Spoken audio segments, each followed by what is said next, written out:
Describe line of site transmission. Okay, हा आहे transmit antenna, हा आहे रिसिव्ह अँटिना आणि याला म्हणतो आपण signal propagation. Line of site LOS. Communication is type of communication in which friends. तर क्वेश्चन असा येतो लाईन ऑफ साईट ट्रान्समिशन मध्ये की describe line of site transmission. Okay, हा पण सेकंड युनिट मधला DCCNचा खूप इम्पॉर्टंट टॉपिक आहे. फक्त मी जे IMP क्वेश्चन आहे, जे बोर्ड रिपीटेड क्वेश्चन आहेत तेच तुम्हाला घेऊन येत आहे फ्रेंड्स. तर तुम्हाला जर असा क्वेश्चन विचारला तर तुम्हाला पहिले काय करायचं आहे की तुम्हाला पहिल्यांदा काढायची ही डायग्राम. ओके, तर डायग्राम मध्ये क्लिअरली दाखवते बघा की जो तुमचा अर्थचा सरफेस आहे फ्रेंड्स. ओके, जो तुमचा अर्थचा सरफेस आहे त्याच्यावरती एक आहे ट्रान्समिट अँटिना आणि दुसरा आहे रिसिव्ह अँटिना. आणि फ्रेंड्स ह्याच्यामध्ये जो काही सिग्नल ट्रान्सफर होतोय, जो सिग्नल प्रपोगेशन आहे त्याच्यामध्ये कोणताच ऑब्स्टॅकल मध्ये येत नाही आहे. म्हणजे ना कोणता ट्री आहे, ना माउंटेन आहे, ना काही आहे. सो फ्रेंड्स ही तुम्हाला डायग्राम काढून घ्यायची आहे. हा आहे ट्रान्समिट अँटिना, हा आहे रिसिव्ह अँटिना आणि याला म्हणतो आपण सिग्नल प्रपोगेशन्स. आणि ही तुमची अर्थ आहे, ही नोट डाऊन करून घ्या तुमच्या नोटबुकमध्ये. आणि इथे बघा खालती एक पॉइंट काय दिलाय की line of site LOS propagation above 32 MHz. 30च्या वरती पाहिजे तेव्हाच ते ट्रान्समिट केला जातो. आता फ्रेंड्स याच्यात ते तुम्हाला पॉइंट कोणते लिहायचे आहेत ते आपण बघून घेऊया. पण फ्रेंड्स अजून पण तुम्ही या व्हिडिओला लाईक केलं नसेल तर पहिल्यांदा व्हिडिओला लाईक करून घ्या, चॅनलला सबस्क्राईब करून घ्या फ्रेंड्स आणि व्हॉट्सअप ग्रुपला जॉईन. आणि फ्रेंड्स इतकी मी व्हिडिओ बनवत असेल तर तुमचा एक कमेंट या व्हिडिओला झालाच पाहिजे फ्रेंड्स. ओके, तर पुढे जाण्याच्या अगोदर पहिले तुम्ही एक कमेंट करून टाका, मग मी तुम्हाला पुढचं एक्सप्लेन करतो. आय होप तुम्ही आतापर्यंत कमेंट केलं असेल. तर बघा पुढे काय करायचं फ्रेंड्स आपल्याला, तर हे बघा जा थेरी पार्ट काय लिहायचं आहे ते मी तुम्हाला लाईन टू लाईन एकदम समजवतो क्लिअर कट. LOS म्हणजेच काय असतो, line of site LOS. Communication is type of communication in which data can be transmitted and received only when the transmitting and receiving stations are directly visible to each other without any obstacle between them.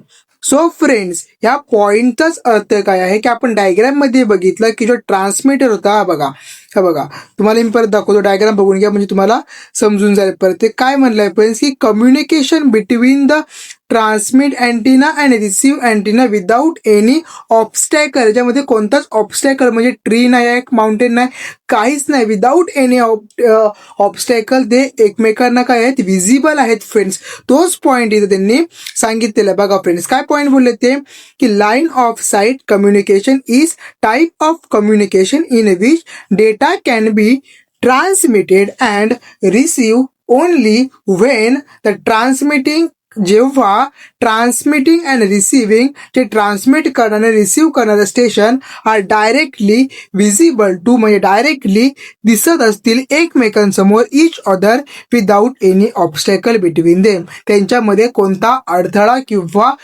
Tree, mountain वगैरे काही नसेल तर त्याला आपण म्हणतो LOS. दुसरा point बघा friends, तर transmitting and receiving media must be direct line of site for proper communication. म्हणजेच की ते लाईन ऑफ साईट आहे बघा, ही त्यांची लाईन ऑफ साईट, यालाच आपण काय म्हणतो friends, line of site, directly line of site आहे, त्यालाच आपण काय म्हणतो फ्रेंड्स, त्यालाच आपण इथे काय म्हटलेलं आहे, transmitting and receiving media must be direct line of site for proper communication. एकदम प्रॉपर कम्युनिकेशनसाठी जी काय लाईन ऑफ साईट आहे ते डायरेक्ट असली पाहिजे विदाउट एनी ऑब्स्टॅकल्स. पुढे बघा, in line of sight communication म्हणजे लाईन ऑफ साईटच्या कम्युनिकेशन मध्ये very high frequency signals are transmitted in a straight lines directly from one antenna to another antenna.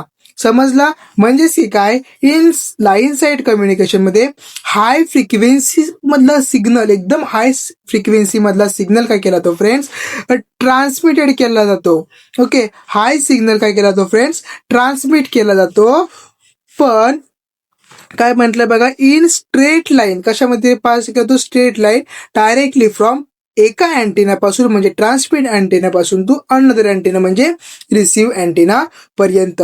I hope हे 3 point तुम्हाला समजले असतील. पुढे पण पॉईंट बघायचे आहेत फ्रेंड्स, पण त्याच्या अगोदर हे 3 पॉईंट समजले असतील तर एक कमेंट होऊन जाऊ दे की तुम्हाला सर हे समजलेलं, थँक्यू सर, किंवा एक छोटासा हार्ट जरी टाकला तरी पण खूप चांगला वाटेल मला. आणि व्हिडिओला लाईक करा प्लीज, व्हिडिओला लाईक करा, तेव्हा मी पुढे व्हिडिओ तुम्हाला पोस्ट करेन. ओके, तर बघा फ्रेंड्स, त्याचा पुढचा पॉईंट काय आहे फ्रेंड्स, तर बघा काय बोललाय त्याने या पॉइंटमध्ये की the antennas use in line of sight communication must be directional and should face each other. म्हणजेच की काय, जे काय अँटिना यूज करतायत लाईन ऑफ साईट कम्युनिकेशन मध्ये ते काय केले पाहिजे, डायरेक्शनल असले पाहिजे, म्हणजे स्ट्रेट डायरेक्शन मध्ये असले पाहिजे आणि एकमेकांसमोर असले पाहिजे. शुड फेस इच अदर, आपण ते डायग्राम मध्ये बघितलंय. They must be either tall enough or place close enough so that the curvature of the earth does not affect the transmission. म्हणजेच ते काय फ्रेंड्स, की जे काही तुमचे अँटीना आहेत, कोणते ट्रान्समिट करण्याचे आणि रिसीव्ह करण्याचे, ते म्हणजे इनफ टॉल पाहिजेत, म्हणजे ते ठराविक उंची पाहिजे आणि थोडे जवळ, म्हणजे प्लेस क्लोजली, म्हणजे थोडासा जवळ ते प्लेस झाले पाहिजे. कारण की कर्वेचर ऑफ अर्थ ट्रान्समिशन मध्ये अफेक्ट नाही केला पाहिजे म्हणून. What is mean by the curvature of, बघा हा जो कर्वेचर ऑफ द अर्थ आहे ना, तो अफेक्ट नाही केला पाहिजे म्हणून ते काय राहिले पाहिजे, क्लोज राहिले पाहिजे आणि एकमेकांसमोर राहिले पाहिजे ते. ओके, आणि त्यांची उंची पण ठराविक पाहिजे, असं त्यांचं या पॉइंटचा म्हणण्याचा अर्थ आहे. ओके, आता पुढे बघा काय आहे, for the frequency above 30 MHz ground wave and sky wave propagation do not work. म्हणजे जर 30 MHz वरती फ्रिक्वेन्सी असेल तर ग्राउंड वेव्ह आणि स्काय वेव्ह प्रपोगेशन वर्क करत नाही. Therefore communication at this frequency must be carry out using line of site propagation. म्हणून की काय, कम्युनिकेशन पॉसिबल करण्यासाठी line of site propagation use केलं जातं. ओके, आता पुढे बघून घ्या, हे काय पुढचा पॉईंट काय, इन सॅटेलाइट कम्युनिकेशन. काय लिहिलंय, in satellite communication signal with frequency above 30 MHz are not reflected by the ionosphere. Okay, म्हणजेच frequency above than 30 MHz are not affected, reflect नाही करत इन आयनोस्फिअर मध्ये.